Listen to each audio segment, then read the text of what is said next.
श्री कुंज बिहारी श्री हरिदास। राधे राधे सभी भक्तों। तो आज हम जो ये सीरीज चल रही है, ये हमारी लड्डू गोपाल की सेवा से संबंधित सीरीज चल रही है कि हम किस तरह से अपने लड्डू और लाडो की सेवा करें, जिससे हमें प्रभु की ज़्यादा से ज़्यादा प्राप्ति हो सके और हमारे जीवन में ज़्यादा से ज़्यादा खुशियाँ आ सकें।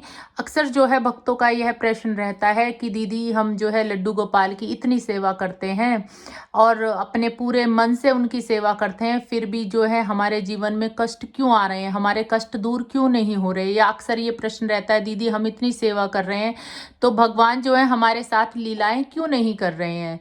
तो ये कुछ ऐसे प्रश्न हैं कि अक्सर लोग बाग सोचते हैं कि अब तो हमने लड्डू गोपाल की सेवा शुरू कर दी है, अब हम 2 टाइम 3 टाइम 4 टाइम और कुछ कुछ लोग तो 8 टाइम भी भोग लगा रहे हैं। वो भोग लगाते हैं, प्रॉपर स्नान कराते हैं, फिर भी हमारे जीवन में कष्ट क्यों आ रहे हैं।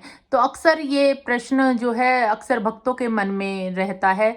तो मैं भी उन्हीं भक्तों में से ही एक हूँ। मैंने भी लड्डू गोपाल की सेवा करते हुए बहुत ज़्यादा समय मुझे भी नहीं हुआ, मगर जितना भी मैं सेवा करने से जो भी मुझे अभी तक के प्रभु मेरे अंदर भाव डालते हैं, वही भाव वो मैं आप लोगों के साथ शेयर करती हूँ।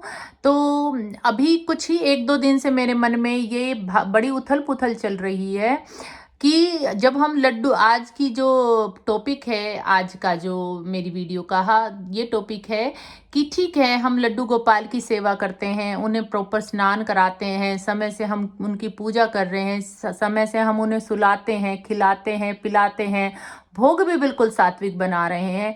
पर जो सबसे ज़रूरी बात और सबसे इम्पोर्टेंट सेवा जिसे प्रभु सबसे ज़्यादा स्वीकार करते हैं, वो है क्या हम अपने जो मन है, अपना शरीर है, क्या हम उनमें से अवगुणों का त्याग कर रहे हैं। सबसे ज़्यादा इम्पोर्टेंट सेवा यही है। और सच मानिए, इस सेवा को करके देखिए तो देखिए प्रभु किस तरह से आपके घर में निवास करते हैं। तो आज का अक्सर हम परनिंदा करने में अक्सर व्यस्त रहते हैं, हमें परनिंदा करने में बड़ा आनंद, बड़ा स्वाद आता है अक्सर। तो देखिए, हम अपने अवगुणों को किस तरह से कम करें। परनिंदा, आज से हम ये प्रण लें कि हम परनिंदा नहीं करेंगे। परनिंदा अर्थात हम दूसरों की में कोई बुराई ढूंढने की कोशिश नहीं करेंगे, बल्कि अपने मन की बुराई हमें समाप्त करनी है। देखिए, अगर हम लड्डू गोपाल की सेवा करते हैं या युगल सरकार की सेवा करते हैं या लाडो की अपनी की सेवा करते हैं, तो हमें उसमें ये शामिल करना पड़ेगा, हमें ये अभ्यास करना पड़ेगा, निरंतर प्रयास करना पड़ेगा कि हम धीरे धीरे हर हफ्ते, हर महीने, या आपको इससे भी ज़्यादा समय लगता है तो वो भी आप ले सकते हैं, एक एक अपने अवगुण का त्याग करते चलें।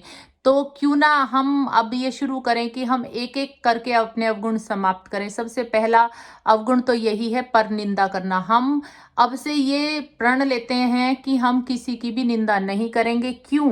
क्योंकि देखिए, अगर हम परनिंदा करते हैं, उसका क्या दोष हमें लगता है। हो सकता है कि हमें दूसरे व्यक्ति के अंदर बुराई नजर आ रही है, तो हो सकता है दूसरे आदमी ने कुछ गलत कार्य किया है या कुछ पाप किया है जो हमारी नजरों में पाप है। हो सकता है सामने की वाले की नजरों में वो गलत कार्य हो ही ना। हो सकता है वो जो गलत कार्य है उसने किसी मजबूरी वश किया है, या हो सकता है उस गलत कार्य को करने के बाद उसको लग ही नहीं रहा, उसको पता नहीं चल रहा पा रहा कि उसने गलत कार्य किया है। जैसे कि अगर हम कहीं जाते हैं, अक्सर हमारे कीड़े मकोड़े कितने हमारे पैरों के नीचे आके दब के मर जाते हैं। कोई चींटी मर जाती है, मगर क्यों? वो अनजाने में मरी है। और हो सकता है हमने उस चींटी को मरते हुए देख लिया और जिस व्यक्ति के पैर के नीचे आके वो दब के मरी है, उस व्यक्ति ने उसको नहीं देखा हो। और हो सकता है कि वो आदमी तो भगवान नाम लिए सीधा आगे से गुजरा जा रहा है और उस चींटी की, हो सकता है उस टाइम उसकी चींटी की मौत का समय हो। लेकिन अगर हमने उस व्यक्ति को, उस चींटी को मरते हुए उसके पैर के नीचे देख लिया और अब हम उस व्यक्ति की बुराई करने लग जाएं कि देखो ये तो महापापी है, ये हत्यारा है। यहाँ सिर्फ एक चींटी का उदाहरण लिया है, है, उदाहरण अन्य भी हो सकते हैं। हम उस व्यक्ति की निंदा करने लग जाएं, ये तो महापापी है, ये बहुत हत्यारा है, इसको बहुत बड़ा पाप लगेगा, और उस व्यक्ति के बारे में हम अनशन जाने कितनी बुराइयां कर डालें, और हो सकता है उस व्यक्ति को ये भान ही ना हो कि उसके पैरों के तले आकर चींटी मर गई है। तो देखिए, उस जो चींटी के मरने का पाप है वो उस व्यक्ति को कतई नहीं लगेगा। वो पाप किसे लगेगा? वो पाप हमें लगेगा, क्योंकि जब यमराज लेने आएंगे तो हो सकता है कि, या भगवान के दरबार में हो सकता है कि भगवान ये सोचे कि इस आदमी से तो अनजाने में ये पाप हुआ है, मगर जो हमने निंदा करके पाप किया, वो हमने जानबूझकर पाप किया, तो हो सकता है वो चींटी मरने का पाप है वो हमें लग जाए, उस व्यक्ति को ना लग के। क्यों? क्योंकि हमने पर निंदा की है। इस तरह से अन्य बहुत से उदाहरण है। तो आइए आज से प्रण लेते हैं कि अगर हम लड्डू गोपाल की सेवा करते हैं और हम सचमुच चाहते हैं कि जो है प्रभु का निवास हमारे घर में रहे, प्रभु हर पल हर क्षण हमारी मदद करें, तो हम एक एक बुराइयों का जो है वो नाश करते चलें। आज हम पर निंदा का नाश करते हैं, और अपने स्वयं से देखिए, आप एक बुराई छोड़कर देखिए, फिर देखिए आपके जो है मन में कितनी खुशी रहती है, आपका जीवन कितने सुख में हो जाता है। और अक्सर हम सोचते हैं हम तो किसी का भी कुछ बुरा नहीं करते, फिर प्रभु हमारे साथ ऐसा क्यों कर रहे हैं, या हमारे मन में इतनी अशांति क्यों है, या हमारे घर में इतनी अशांति क्यों है। तो देखिए, हम ये अपने मन के अंदर झांक के देखिए कि कहीं हम कोई अपराध ऐसा काम तो नहीं कर रहे, हम अपने अवगुणों को बढ़ा तो नहीं रहे। लड्डू गोपाल की सेवा का अर्थ यह है कि हम अपने अवगुणों को कम करते चलें अपने। फिर देखिए कि हमें प्रभु किस तरह से हमारा हर पल साथ देते हैं। आप यकीन नहीं मानोगे, आप माने या ना माने, प्रभु की लीला मैं बताती हूँ। जो बात मेरे मन में चलती रहती है, मैं सोचती रहती हूँ कि ये काम होगा, पता नहीं कैसे होगा, मेरे सोचने के कुछ ही ज़्यादा समय नहीं होता, प्रभु मेरी इच्छा को पूर्ण कर देते हैं। और मैं बिल्कुल नहीं कहती कि मेरे अंदर कोई अवगुण नहीं है, बहुत मेरे अंदर अवगुण है। मैं भी एक तरह से जो है मानव जीवन है, और ये जो मानव जीवन है ये तो बुराइयों का पुतला ही है। मगर ये नहीं कि हमारे घर बड़ी बात कि हमारे अंदर अवगुण है, बड़ी बात यह है कि क्या हम उस अवगुणों को छोड़ने के लिए तैयार हैं। हम प्रभु से क्षमा मांगे। अगर मुझसे कुछ गलत काम हो जाता है, मैं कई बार प्रभु से क्षमा मांगती हूँ, हे प्रभु मुझसे गलती हुई।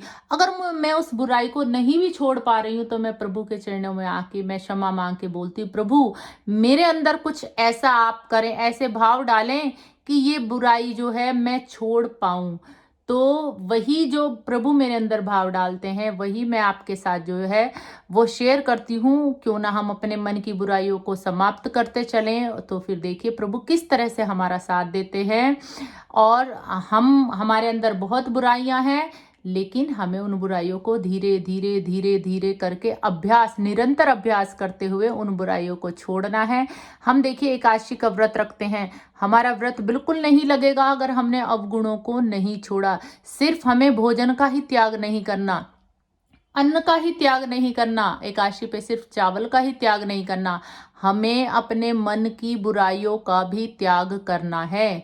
तभी हम एक सच्चे भक्त कहलाएंगे, सच्चे दास कहलाएंगे, और तभी प्रभु हमारे घर पर निवास भी करेंगे। आप ये अभ्यास करके देखिए, फिर देखिए आपके सारे जो हैं बाधाएं किस तरह से चुटकियों में दूर होती चली जाती हैं। मैं ये नहीं कहती आपके ऊपर कष्ट नहीं आएंगे, कष्ट आएंगे, मगर वो कष्ट किस तरह से वो गुजर जाएगा बुरा समय, आपको पता भी नहीं चलेगा। क्यों? क्योंकि कृष्ण तो अकेले ही स्वयं ही काफी हैं। हमें किसी अन्य साधन की, किसी और साथी की बिल्कुल कतई भी जरूरत नहीं है। हमेशा याद रखें, मेरे साथ कृष्ण है, और मुझे एक सच्चाई के रास्ते पर चलना है।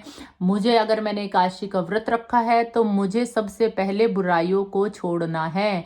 हम चाहे एक समय भोग कम लगा दें, एक समय चाहे हम स्नान कम करा दें, लेकिन हम अपने उस प्रभु को हमेशा स्मरण रखें कि हमें अपने अंदर बुराइयां नहीं पनपने देनी है।